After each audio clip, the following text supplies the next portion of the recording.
Hi hello friends, welcome to my channel Varshitha's ಅಡುಗೆ ಮನೆ. ಇವತ್ತಿನ ರೆಸಿಪಿ ಬಂದು ಗ್ರೀನ್ ಕಲರ್ ಚಿಕನ್ ಕರಿ ಹೇಗೆ ಮಾಡೋದು ಅಂತ ಹೇಳ್ಕೊಡ್ತೀನಿ. ಗ್ರೀನ್ ಚಿಕನ್ ಕರಿ ಇದಕ್ಕಿದ್ದು ಬೇಳೆ ಹಾಕಿ ಮಾಡಿರೋ ಚಿಕನ್ ಕರಿ ಇದು ಹೇಗೆ ಅಂತ ನಾನು ಇವಾಗ ತೋರಿಸ್ತೀನಿ. ಫಸ್ಟಿಗೆ ಒಂದು ಪ್ಯಾನ್ ತೊಗೊಂಡಿದ್ದೀನಿ. ಪ್ಯಾನಲ್ಲಿ ನಾನಿವಾಗ 1 ಸ್ಪೂನ್ ಆಗೋಷ್ಟು ಎಣ್ಣೆ ಹಾಕೋತಾ ಇದ್ದೀನಿ. ಎಣ್ಣೆ ಬಿಸಿ ಆದಮೇಲೆ ಇದಕ್ಕೆ ನಾನಿವಾಗ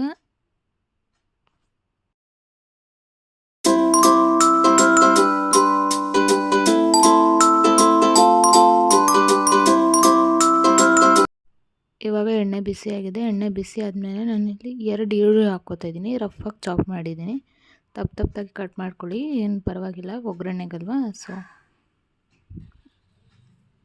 ಈರುಳ್ಳಿ ಹಾಕ್ಕೊಂಡಾದ್ಮೇಲೆ ನಾನಿಲ್ಲಿ 1 ಗೆಡ್ಡೆ ಆಗೋಷ್ಟು ಬೆಳ್ಳುಳ್ಳಿ ಹಾಕೋತಾ ಇದ್ದೀನಿ ಮತ್ತು ಒಂದು ಅರ್ಧ ಇಂಚ್ ಆಗೋಷ್ಟು ಶುಂಠಿ,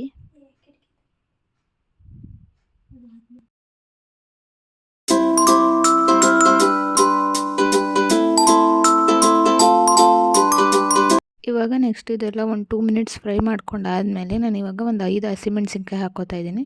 ಅದೂ ಅಷ್ಟೇ, ಅದೂ 1 ನಿಮಿಷ ಆಗೋಷ್ಟು ಫ್ರೈ ಮಾಡ್ಕೊಳ್ಳಿ.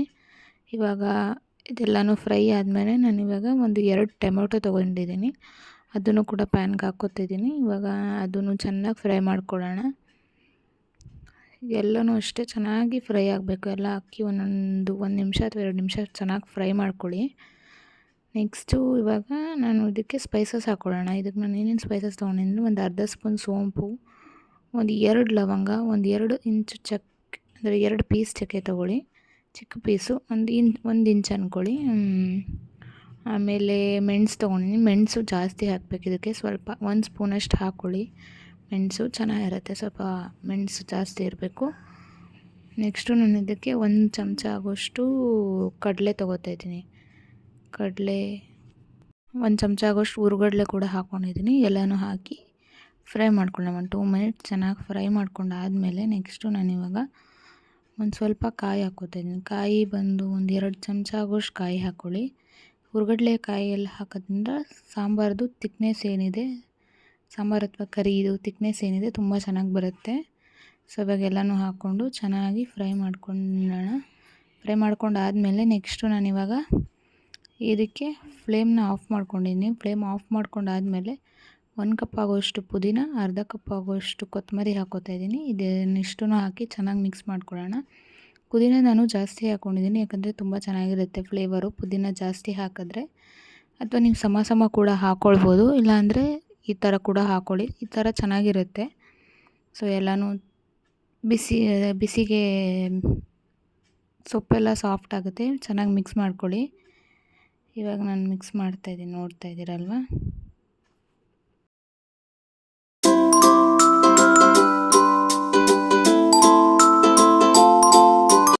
ಇವಾಗ ನೆಕ್ಸ್ಟ್ ಇದಕ್ಕೆ ನಾನು ಒಂದು ಅರ್ಧ ಸ್ಪೂನ್ ಧನಿಯಾ ಪೌಡರ್ ಹಾಕ್ಕೊಂಡು ಎಲ್ಲ ಮಿಕ್ಸ್ ಮಾಡ್ಕೊಂಡಿದ್ದೀನಿ. ಅದನ್ನು ಕೂಡ ರುಬ್ಕೊಂಬರೋಣ. ಇವಾಗ ಪೇಸ್ಟ್ ಮಾಡ್ಕೊಳ್ಳೋಣ, ಅದನ್ನು ಫೈನ್ ಪೇಸ್ಟ್ ಆಗಿ ಇಟ್ಕೋಬೇಕು.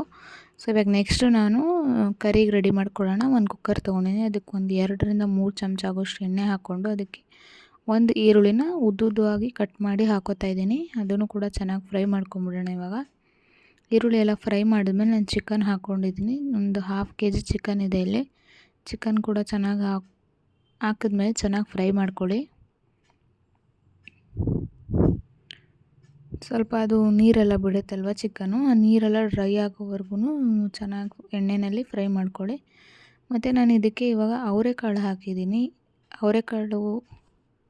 ಅವರೆಕಾಳು ಅಂದರೆ ಇದ್ಕಿದ ಅವರೆಬೇಳೆ ಹಾಕ್ಕೊಂಡಿರೋದು ನಾನು. ಸೊ ಇವಾಗ ನೆಕ್ಸ್ಟು ಅದನ್ನು ಹಾಕಿ 1 ನಿಮಿಷ ಫ್ರೈ ಮಾಡ್ಕೊಳ್ಳಿ, ಸಾಕು. ತೋರಿಸ್ತಾ ಇದ್ದೀನಿ ನೋಡಿ. ಮಸಾಲೆ ಕೂಡ ನಾನು ಹಾಕ್ಕೊಂಡಿದ್ದೀನಿ. ಇವಾಗ ನಾವೇನು ಮಸಾಲೆ ರುಬ್ಕೊಂಡಿದ್ವಲ್ವ ಮಿಕ್ಸಿನಲ್ಲಿ, ಚೆನ್ನಾಗಿ ರುಬ್ಬಾದ್ಮೇಲೆ ಆ ಮಸಾಲೆನೂ ಕೂಡ ಸೇರಿಸ್ಕೊಂಡಿದ್ದೀನಿ. ಸೊ ಇವಾಗ ಎಲ್ಲ ಮಿಕ್ಸ್ ಮಾಡಿದ್ಮೇಲೆ ನಾನು ಕನ್ಸಿಸ್ಟೆನ್ಸಿ ನೋಡಿಕೊಂಡು ನೀರು ಹಾಕ್ಕೋತಾ ಇದ್ದೀನಿ. ನಿಮ್ಗೆ ಸ್ವಲ್ಪ ಗಟ್ಟಿ ಬೇಕಂದರೆ ಕಮ್ಮಿ ನೀರು ಹಾಕ್ಕೊಳ್ಳಿ, ಅಥವಾ ಸ್ವಲ್ಪ ತೆಳ್ಳವಾಗಿ ಸಾಂಬಾರು ಥರ ಇರಬೇಕು ಅಂದರೆ ಸ್ವಲ್ಪ ಜಾಸ್ತಿ ನೀರು ಹಾಕ್ಕೊಳ್ಳಿ. ನನಗೆ ಒಂದು ಮೀಡಿಯಮ್ ಕನ್ಸಿಸ್ಟೆನ್ಸಿ ಬೇಕಾಗಿತ್ತು. ಸೊ ಅದಕ್ಕೋಸ್ಕರ ನಾನು ಒಂದು ಸ್ವಲ್ಪನೇ ಅಂದರೆ 1 ಕಪ್ ಆಗೋಷ್ಟು ನೀರು ಹಾಕ್ಕೊಂಡಿದ್ದೀನಿ ಅಷ್ಟೇ. ಇವಾಗ ಒಂದು ಕುದಿ ಬಂದಮೇಲೆ ನಾನು ಕುಕ್ಕರ್ ಲಿಡ್ ಮುಚ್ಚಿಬಿಟ್ಟು ವಿಷಲ್ ಹಾಕಿ 1 ವಿಸಲ್ ತೊಗೋತಾ ಇದ್ದೀನಿ. 1 ವಿಸಲ್ ಸಾಕಾಗುತ್ತೆ.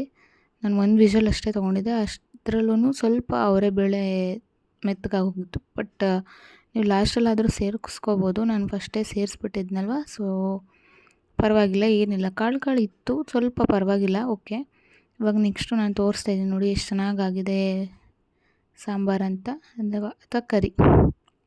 ಎಣ್ಣೆ ಎಲ್ಲ ಬಿಟ್ಟಿದೆ ಅಂದರೆ ಚಿಕನ್ ಎಲ್ಲ ಚೆನ್ನಾಗಿ ಬೆಂದಿದೆ ಅಂತ. ಇವಾಗ ನಾನು ಸರ್ವ್ ಮಾಡ್ಕೊಂಡಿದ್ದೀನಿ, ನೋಡ್ತಾ ಇರ್ಬೋದು.